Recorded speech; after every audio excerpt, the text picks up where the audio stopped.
رابعہ بصری کی پیدائش 95 ہے سے 99 ہے کے دوران عراق کے شہر بصرہ میں ہوئی۔ رابعہ بصری اپنے والدین کی چوتھی بیٹی تھیں، اسی لیے آپ کا نام رابعہ یعنی چوتھی رکھا گیا۔ وہ ایک انتہائی غریب لیکن معزز گھرانے میں پیدا ہوئی۔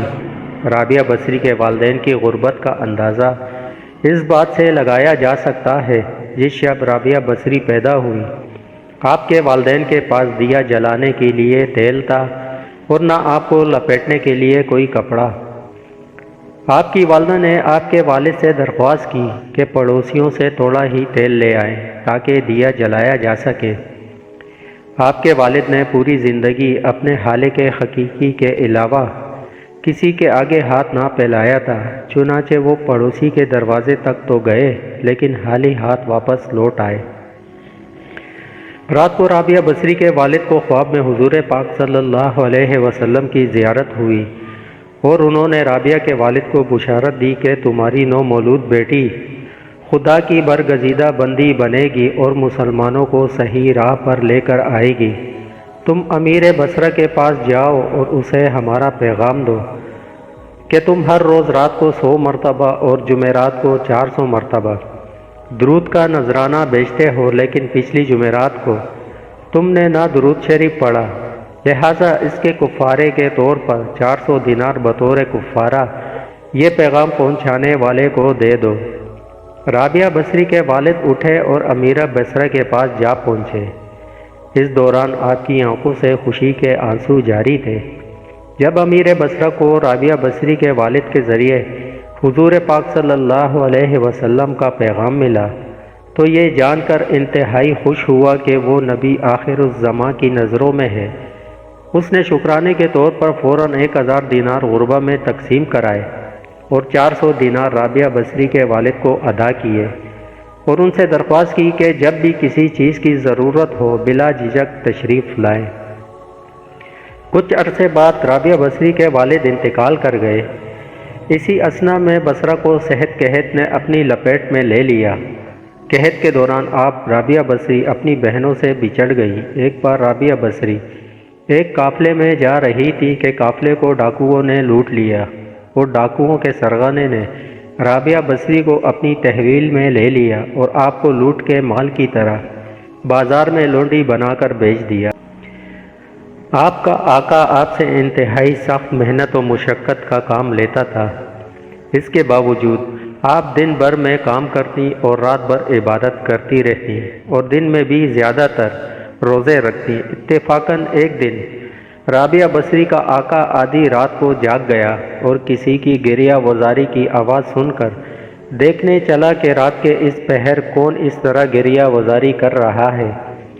وہ یہ دیکھ کر حیران رہ گیا کہ رابعہ بصری اللہ کے حضور سر مسجود ہیں اور نہایت عاجزی کے ساتھ کہہ رہی ہیں، اے اللہ تو میری مجبوریوں سے خوب واقف ہے، گھر کا کام کاج مجھے تیری طرف آنے سے روکتا ہے، تو مجھے اپنی عبادت کے لیے پکارتا ہے، مگر میں جب تک تیری بارگاہ میں حاضر ہوتی ہوں نمازوں کا وقت گزر جاتا ہے، اس لیے میری معذرت قبول فرما لے اور میرے گناہوں کو معاف کر دے۔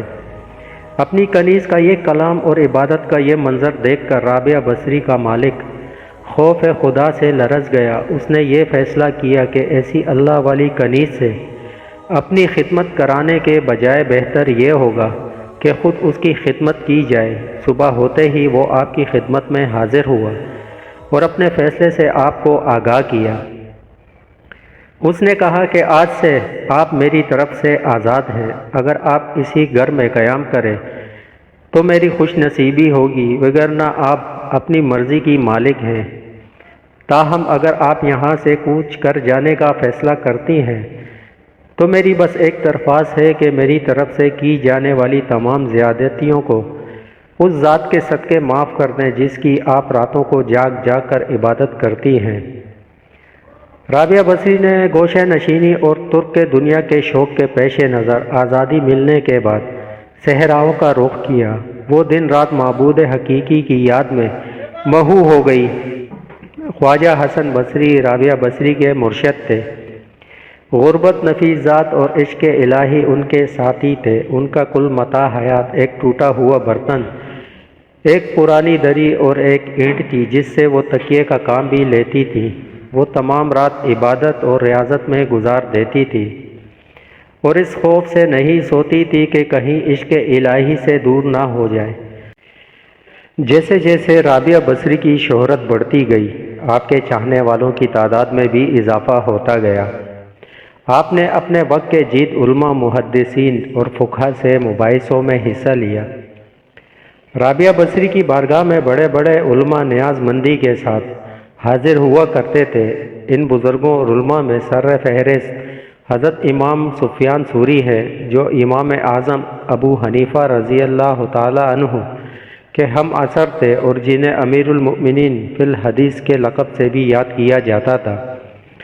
گو رابعہ بصری کو شادی کے لیے کئی پیغامات آئے، جن میں سے ایک پیغام امیر بصرہ کا بھی تھا، لیکن آپ نے تمام پیغامات کو رد کر دیا، کیونکہ آپ کے پاس سوائے اپنے پروردگار کے اور کسی چیز کے لیے وقت تھا اور نہ طلب۔ رابعہ بصری کو کثرت رنج و الم اور حزن و ملال نے دنیا اور اس کی دل فریبیوں سے بیگانہ کر دیا تھا۔ رابعہ بصری کے مسلک کی بنیاد عشق الہی پر ہے۔ ایک مرتبہ حضرت رابعہ بصری جذب کی حالت بصرہ کی گلیوں میں ایک ہاتھ میں مشعل اور دوسرے ہاتھ میں پانی لیے جا رہی تھی۔ لوگوں نے ان سے پوچھا کہ یہ آپ کیا کرنے جا رہی ہیں؟ تو رابعہ بصری نے جواب دیا کہ میں اس آگ سے جنت کو جلانے اور اس پانی سے دوزخ کی آگ بجھانے جا رہی ہوں، تاکہ لوگ اپنے معبود حقیقی کی پرستش جنت کی لالچ یا دوزخ کے خوف سے نہ کریں، بلکہ لوگوں کی عبادت کا مقصد محض اللہ کی محبت بن جائے۔ ایک مرتبہ رابعہ بصری سے پوچھا گیا کہ کیا شیطان سے نفرت کرتی ہیں؟